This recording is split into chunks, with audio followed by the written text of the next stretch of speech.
we go back to some of the issues. So the way it goes is I start, the first slide is really about the traditional view, I mean, the kind of a textbook view of how we think about fiscal policy. And that's very much a view which is based on the notion that, to use now what is immortal inequality is, R is greater than G. So in this case, the dynamics of a debt ratio are familiar to all. D is the debt to GDP ratio, R is the safe rate, or the rate on sovereign bonds, G is the growth rate, and S is the primary balance. And so debt depends on debt last time and on the primary balance. If the primary balance is positive, then debt goes down, everything's equal. But otherwise, it increases. The debt increases at the rate R, the economy increases at rate G, and therefore the ratio of the two determines how debt today depends on debt yesterday. All this is, I assume, extremely familiar to the people listening. So in that context, if you want to avoid debt explosion, you basically use this equation and put D is equal to D last time, D minus 1, and that gives you a relation between the primary balance and the debt level. And this says if you have positive debt and R minus G is positive, then you need a primary surplus. The way you then think about debt sustainability is you say, well, if debt is very high, we'll have to have a very large primary surplus, and presumably there's a limit to what primary surplus can be achieved, both on economic grounds and on political grounds. And for that to be sustainable, you basically have to be able to generate the surplus if it comes to that. So that gives you a limit on that, which is fairly natural. You basically look at the primary surplus you can achieve, and that tells you how much debt you can afford. The implication is obviously that if you have debt, then you have interest payments in the future. You need to generate this primary surplus in some way. And so other things equal, higher debt implies higher taxes. And that's something that we explain to undergrads when we go through that equation. This is looking at the budget constraint of the government, but the more general issue is welfare. And the argument there is that it's really not the taxes which are the issue, is that if we are at potential output, then if there is more debt, then more of the saving will take the form of debt, less of it in the form of capital accumulation. Therefore, there'll be less capital, there'll be less output in the future, and that's the welfare cost of debt, apart from the distributional effects that come from taxes. And so in that sense, that is bad. I mean, that is bad for future generations, and that's very much what we read in newspapers, even if there is no tax-induced distortions. So the message from this is, high debt can be dangerous because you may not be able to generate the primary surplus. And even if it's not, there's a welfare cost, and you should worry about this, and therefore not, even if it's not dangerous, it's not a good thing to have. So what has happened is indeed what Larry has called secular stagnation, which is a long period of the interest rate being less than the growth rate. And so what I want to do in this slide is basically go through the same arguments, but modified accordingly, on the assumption that R minus G is going to remain negative forever. Now, clearly the issue is the forever part, but that comes in the following slide. The dynamics of debt, or of a debt to GDP ratio, are exactly the same as before. It's exactly the same equation, but now the implication of the second equation is that given that R minus G is negative, then you actually can carry your primary deficit, S can be negative, and that will be constant. So there's a number of ways of expressing that result, which is arithmetically trivial, but conceptually quite striking. The first one is that to keep debt stable, you can run a primary deficit, not any primary deficit. It has to satisfy the equation, but you can. So you don't need to generate a primary surplus, and presumably it's easier to sustain a primary deficit than a primary surplus.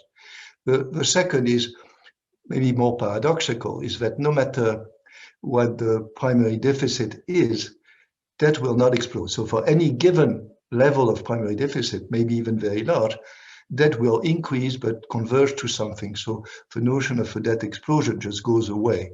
Now the level may be very high, that might be an issue on its own, but there is no explosion.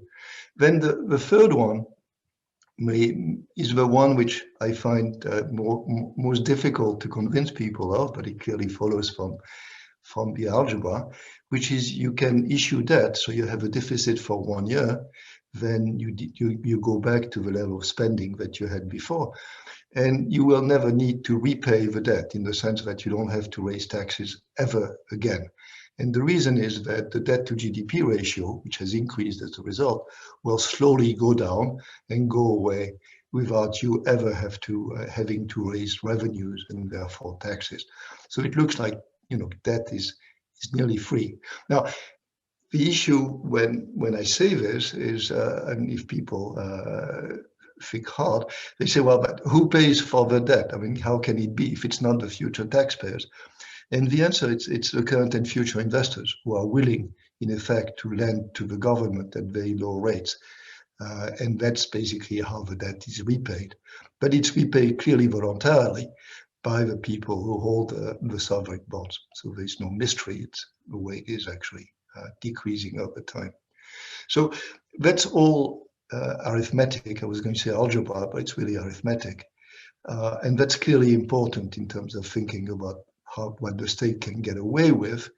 The question that I dealt with in my AEA paper was the harder question of the welfare cost of debt, which is, well, okay, so the government can basically get away with a primary deficit forever and not raise taxes and so on. But is it good for the economy? And the answer is interesting, which is, I mean, crowding out still takes place. That hasn't changed. If there is more debt, then people will save less in the form of capital. So capital will be displaced. They'll be crowding out. So that's for sure. Now the question is, how costly is crowding out from a welfare point of view? And basically the insight, if there is one, is that the low safe rate tells us something about the marginal product of private capital. And the average marginal product of private capital is much higher than the growth rate, even today. But that's not what matters. What matters is the risk-adjusted marginal product of private capital. And that is the safe rate. So to a first approximation, the fact that the safe rate is very low and below the growth rate indicates that the welfare cost may be very small. Because yes, you're going to have less capital, but it's not very productive. And basically the risk-adjusted marginal product is below the growth rate. So what I found in working on the lecture was that it could be, if you took the existing parameters and you thought it was going to be like this forever, that actually that was good from a welfare point of view. It basically crowded out capital, but capital was just not very productive once risk adjusted. So this is a fairly dramatic set of implications, which clearly, if the interest rate remain low forever, below the growth rate, then that would force us first to change our views completely. Now, the next slide introduces something which is relevant but is conceptually separate, which is that so far I've basically just talked about the interest rate and the growth rate, but I've not talked about nominal rates, inflation, and the effective of the zero lower bound constraint, as it was called, but the effective lower bound constraint is now we know we can go a bit negative on the nominal rate. So let's assume that we are in a situation in which R star, the neutral real rate, the rate which is such that aggregate demand is equal to potential output. So we're in the world of a previous slide, but in addition, we have a problem with achieving R star, and that's exactly what the effective lower bound is. If R star is less than G and there is low expected inflation, it means that the associated nominal rate associated with R star can be very low, and it could be that it's sufficiently negative that the central bank cannot achieve this. Now, that is a very different statement. I mean, if expected inflation is high enough, then you're going to get R star less than G, but the ELB would not be binding. This is really the combination of what we saw plus low inflation and the zero lower bound on the nominal rate. So in this case, well, we all know what happens because we have now seen it. The central bank cannot achieve R star. It can get the real rate very low, negative, but not negative enough. And here I'm just not going to talk about unconventional monetary policy, but when you've used everything, you're still not at R star. So what in the previous slide was a savings glut leading to a very low rate now becomes an aggregate demand issue, which is that there's just not enough aggregate demand and you can't get the rate down enough. So I have this pseudo-scientific equation, which is that it says dynamic inefficiency plus the effective lower bound leads to Keynesian unemployment. Now, why is this important? Because now the full set of conclusions is even more dramatic, which is deficits now are needed in the short run, and we can discuss whether there are other ways of increasing demand, but because we can't get to R star, we need something else. So deficits are really essential, and because R is less than G, that is sustainable. So you both have larger benefits of fiscal policy because monetary policy cannot do the job, and it's not very costly. It's not costly at all. So you really have a very dramatic set of results. Again, that's again under the assumption that R remains less than G. So let me move on to what was discussed yesterday and clearly is absolutely essential. And we don't know the answer, but we can think about it, which is, well, is R less than G going to last for a long time? And forever is a joke, but for a long time, 10 years, 20 years. And here, I'm not sure what the answer is, to be honest. And the first thing to say, which is not written here, but it will be familiar to everybody, is that you can't blame the central banks. R is less than G, not because the central banks have decided to do that, but because R star is less than G, and the central banks try to replicate R star. So they are just mirrors of something much more fundamental. So what do we know? Well, we know that if you look at the picture, and we have all seen it, basically the real rate has decreased fairly steadily since 1985 in general, the mid-80s, depends on the country. And you see the financial crisis, you see the COVID crisis, which has led to a slightly lower rate, but it is a trend. It is not due to the financial crisis. It is not due to the COVID crisis. Caveat, choosing 1985, which is very often what people do, is a bit of cheating, because basically this is really the peak. And if you start in 1980 or in 1970, first the rate goes up. But it is still the case that for the last 35 years, the rate has come down. Now, you can go to history, and as you assume ergodicity, then that's where what you look, and R minus G never lasts forever, but it can last for a long time. It goes back and forth. And what I showed in the year paper is that R minus G is not unusual at all. It's actually the mean rather than the exception. Okay, so, but, history, I think, is only partly useful in this case. So what can we hope? I mean, if you're in the Fiscal Council, you really need to know, okay, so what about the next 5 or 10 years? And the first thing to say is markets are convinced. And even today, after the discussion of the Biden 1.9 trillion package and so on, the yield curve still is basically as flat as can be. If you look at the 10-year, it's a Eurosynthetic safe rate. It's negative, it's minus 0.5%. That's nominal, so presumably real is even lower. And then you can actually do something more sophisticated. You can look at option prices and then infer the probability that the market puts on the interest rate being above some value. And basically what I give you here is the probability as of yesterday. I didn't do it today, which is the probability that the market put, or that the investors put on the interest rate, the nominal interest rate, being less than 4% in 10 years is 97%. So they're nearly sure.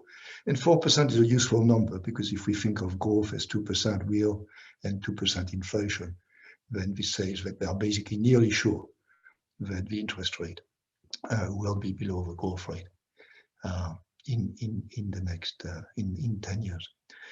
So I think we've learned not to trust the markets, and therefore we need to do the work ourselves. And my reading of the literature, to which I have not directly contributed, but I've read fairly closely, is that we have a long list of suspects, but we have no conviction. We don't know who is guilty. Now, there are two lines of explanation, as again we all know. The first one is the savings investment. So the savings got a lot of savings looking for relatively limited investment opportunities and leading to a low marginal product, and therefore by implication to low rates across the board. And then you have the demand for safe assets, which is given the marginal product, then there's a higher demand for safer assets, which decreases their interest rate, increases their price, decreases their rate.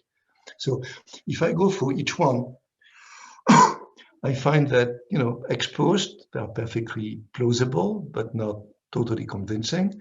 And looking forward, I'm not sure which ones will remain. So on demographics, I think Charles Goodhart has a point, which is that the baby boom had an effect, and you had a lot of saving by people, the baby boomers, and they're now retiring, and that's going to lead to more dis-saving, and that should put pressure up on the interest rate. He makes a big deal of it. I would make some deal, but not as much, because I think what's dominating and what will dominate is the increase in life expectancy. And the increase in life expectancy, in any mall that I know, as long as the retirement age does not increase in proportion, leads to an increase in saving, because you're going to be retired for longer, and therefore you need to save more. And so I think that goes in the opposite direction of implying low rates. And if you look around the world, this is really a very important factor. In parts of the world, decreasing fertility is relevant and goes the other way. So in the end, it's very difficult to know where demographics is taken, is going to imply for the future. The second thing which people have focused on is reserve accumulation by emerging market countries. They have foreign current account surpluses and they have accumulated reserves. The question is, are they going to accumulate more, less, and so on? And that clearly affects aggregate saving. And I think the answer is not clear. They have decumulated, for example, a bit in the COVID crisis, but not much. And many of them are actually accumulating reserves again, maybe because they think the future is more uncertain. So not clear there where it's going to go. On the investment side, again, Larry has insisted on the declining relative price of capital, which means less value for a given volume and would lead to a lower rate. But I'm not convinced. I mean, it has another effect. It makes capital more attractive. So it's ambiguous on theoretical grounds, and I think it's ambiguous on empirical grounds. Is it going to turn around? I think it's possible, as I'm working on it for some other reason, that public green investment may actually trigger quite a bit of private green investment. So you can have a scenario where investment demand will be higher, and that would tend to put pressure on the rates. If I turn to the demand for safe assets, so that's the idea here, is that there are these assets which pay a high rate of return but are risky, and people really want safe assets, and therefore they're willing to hold them at very low rates. Now, if this was really fundamental, I think you would have seen an increase in the equity premium, in the difference between the two rates. And it's very hard to measure the equity premium, but I don't think you see this. So I'm just a little skeptical as to how important it is, but there's a lot of literature on that. Where would it come from? If it comes from somewhere, regulation clearly plays a role. Financial institutions now must satisfy liquidity requirements, either de jure or de facto, and that leads them to hold more safe bonds. That could explain some.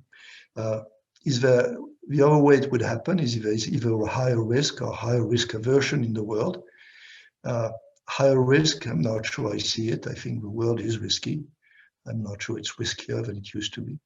And risk aversion, God knows where it would come from. So sorry, there's a nice one. Okay, and so in the end, I don't think it's going to turn around anytime soon. It's too heavy a trend to disappear, but it is not clear exactly where it comes from and therefore where it will go, and we have to be careful.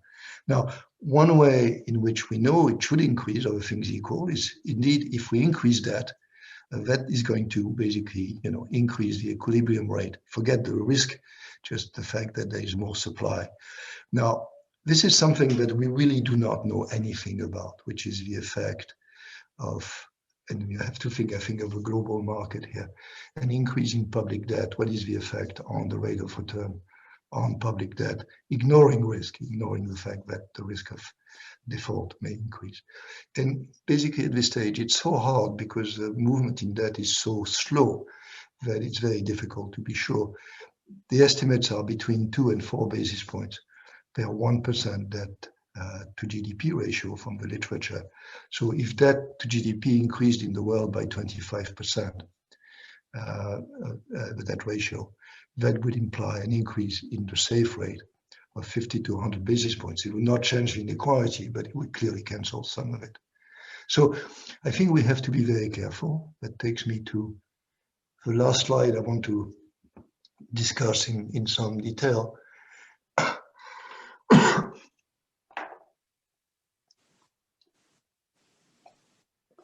Which is, the relevant slide for the fiscal councils and for the governments and for the EU Commission and for anybody else who hears about that. Now, is there unlimited fiscal space?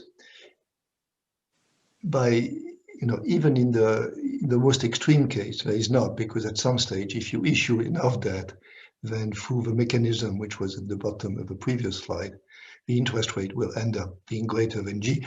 That gives an enormous amount of room to get to the reversing the inequality, but it will happen. So I think the main reason why we have to be careful is not that, is that there's a lot of uncertainty about R minus G, and we really don't know, how likely it is that it will remain negative for a long time. So in that context, how do we assess that sustainability? And I've given my definition in red to make clear that that's what I think is central. I think the way to think about it is take into account the uncertainty about everything, but I think the main issue is R minus G. Look n years out, and what is the probability that the country cannot generate a sufficient primary surplus to pay for debt service? Now, the point here is it's a probabilistic statement. The probability that that is sustainable is never 1. It may be very close, but it's not 1. But we want it to be very high. So we basically ask, okay, so we look n years out, R minus G could have different values. We may have some level of debt. Can we basically make sure we generate the primary surplus? Okay, and that's going to depend in general on all kinds of things, right? Your notion of the distribution of R minus G, the level of debt that you anticipate to have then. And then on the other side, many, many issues about the primary surplus you can generate. I mean, if you today have a very large primary deficit, getting to the surplus is going to be very difficult. If you have a country where the tax revenues are already very high relative to GDP, it's going to be harder to generate more taxes or less spending. So if there is a coalition government, it may be much harder for such a government to generate enough, increase in taxes. So I think you have to take all these elements into account. And what I've done in the paper with Jeremy that you kindly cited is basically push the notion that not for the general public, but for the people who actually look at these things in detail, the right tool is a stochastic debt sustainability analysis. Now, debt sustainability analysis is as old as not quite the world, but it's old. The new part is doing stochastic, which is taking into account the various sources of uncertainty and seeing what is the probability that we find ourselves in a bad position in 5 or 10 years. Now, that's a complicated exercise for many reasons, but I think that there's kind of a back of the envelope way of doing these things, which gives you a sense of things. So I think what you can do, this is the shortcut on the next in the next paragraph. I think you say, okay, R minus G at this stage is something like -1, -2. Okay, from what I know, either from the past or from what I can think about, what is the distribution of R minus G 5 years out? Okay, and you say, well, what is the probability that R minus G is less than some value in 5 or 10 years? Okay, not easy to do. You have to make an assumption like this, and then you say, well, given this, what is the required primary surplus I will have to generate? Is there any hope to do it or not? So just to be concrete, suppose that you sit down, and these are kind of the numbers that I would choose, R minus G star, basically the thing which gives you, you're nearly sure the R minus G is not going to be higher than that. Take it to be 2%. So this would be a 3 to 4% shift in R minus G, which is very large. And that has probability 0.95. Suppose you think that is going to be 100%, but you could do 150 if you want to do Ireland. Okay, then you basically have to generate a primary balance of a surplus of 1%, right? So sorry, the forecast primary balance is minus 1% under the assumptions you've made. So this would require adjusting the primary balance from minus 1% to 2% and be ready for it. And then you ask, can we do it? Is there a way of basically increasing the primary balance by 3% if this happens? That's going to depend very much, for example, on the maturity of the debt. If you have long maturity debt, you have more time to adjust. It's easier to do if you have to do it in a year. If you have very short-term debt, that's much harder. So I think that's a way to think about debt sustainability in the current context. You don't get a free pass. I think you can use this tool and see how safe it is. Just to remark that the way of thinking is completely orthogonal to the EU fiscal rules, the kind of 60%, 3%, and all that. And I would argue that these don't make a whole lot of sense at this point. So this is what I wanted to do in some detail. Let me just, go through at least the headlines. I don't know how much time I have. Sébastien, tell me. You're in very good time, so please. I'm sorry, I have. You have time-wise, we're doing fine. So okay. you easily have time. So let me just raise the issues, and I hope that we return to some of them in the panel, which is one issue in many markets, but sovereign bond markets, is multiple equilibria, which is the notion that investors start getting worried for good reasons or bad reasons, but possibly better reasons. But by doing so, they require a premium, which makes their worries self-fulfilling. And we know about these multiple equilibria under rational expectations, and they can happen. Is this an argument? So this is what I'm actually working on at this point. But I'm going to give you the bottom line. Is this an argument for wanting to have reductions in debt? And the answer is not, obviously, because what I find is that these multiple equilibria can really happen at very low levels of debt, say 40%, 30% of GDP. Now, if we were close to that, I would say, yes, let's decrease it. But when you start at 150%, think about the degree of fiscal austerity you would need to get to 40% and avoid that. I think that's just not an option. So I think in this case, what markets care about is not so much the level of debt, but it's the credibility of fiscal policy in general. And I think as long as you have it, then the probability of multiple equilibria is small. I don't think that's a good argument for wanting very dramatic fiscal austerity. The next point is related, is that, well, maybe you can get help from your central bank if it thinks that the investors are actually worried for the wrong reasons. It can intervene, and that's very much what we see the ECB doing in some of the sovereign bond markets at this point. Now, what's interesting about this is that it's not obvious why it should work, because basically the ECB is part of the governments of the EU. It's just a transfer. Why is it that the central bank can do it? I don't know. It's an interesting question, but it looks like it can do it. But I think we have to think about it more. The next point, and again, I'm just running through, but I think these are all fun issues, is something which is absolutely hot in my home country at this point. This is the proposal that actually Thomas Piketty signed and 99 others, that basically the ECB should just burn the government bonds in their portfolio, or cancel them. And I'm amazed at how much leg this proposal has, because I think the answer is it's utterly irrelevant. And basically, if forget the ECB, take just the national central bank, but it extends to the ECB. If the central bank forgives the bonds that it holds from the government, then indeed the government will not have to pay interest. That's very clear. That the profits of the central bank will decrease by exactly that amount, and so what's returned to the government will be decreased by exactly the amount of the decrease in interest rates. And to a very close approximation, it's a wash. I mean, basically the revenues from the ECB are 28 billion. What it distributes back to the governments through the central banks is 24 billion. It's a wash. It makes no sense. It doesn't make any difference. The position of the outside creditors is completely unchanged, but somehow I have no success making that argument in the press, but I think I thought I would say it. The other questions, should the maturity of the public debt be increased? I think the answer is yes. Again, it's a complicated issue, but it clearly decreases all of the risk. It gives you more sense to adjust.